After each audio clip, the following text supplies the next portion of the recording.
بسم اللہ الرحمن الرحیم۔ السلام علیکم ورحمۃ اللہ وبرکاتہ۔ بچوں کے بولنے میں تاخیر۔ بعض بچے بولنے میں دیر کر دیتے ہیں۔ اگر بچے کے کان صحیح سنتے ہیں تو بچہ پیدائشی گونگا نہیں ہے، اور اگر ایسا بچہ 3-4 سال کا ہو جائے اور بولنا شروع نہ کرے تو یہ فکر والی بات ہے۔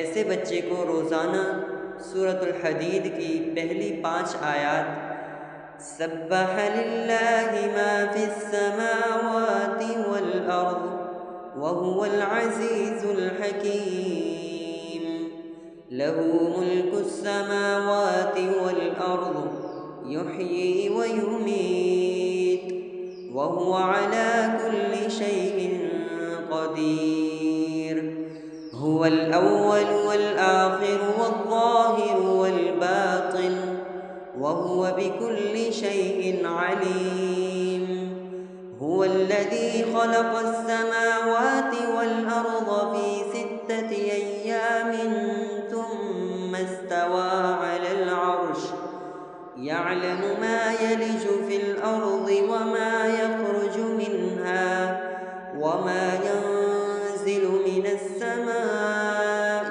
وما يعرج فيها وهو معكم أينما كنتم والله بما تعملون بصير له ملك السماوات والأرض وإلى الله ترجع الأمور يولج الليل في النهار ويولج النهار في الليل وهو عليم بذات الصدور۔ زعفران سے لکھ کر اس کا پانی پلایا جائے۔ صبح کے وقت یہ پانی تیار کر کے روزانہ شام تک اسے بار بار تھوڑا تھوڑا پانی پلاتے رہیں۔ اس کے دودھ اور دوسری کھانے پینے کی چیزوں میں بھی مکس کریں، اور جب تک بولنا شروع نہ کرے عمل جاری رکھیں۔ فائدہ: سورۃ الحدید کی پہلی 5 آیات کے بارے میں علماء اسلام کی ایک بڑی جماعت کی تحقیق یہ ہے کہ یہ آیات اسم اعظم ہیں، یعنی ان میں اسم آدم موجود ہے۔ یہ قول حضرت علی کرم اللہ وجہہ کی طرف بھی منسوب کیا جاتا ہے۔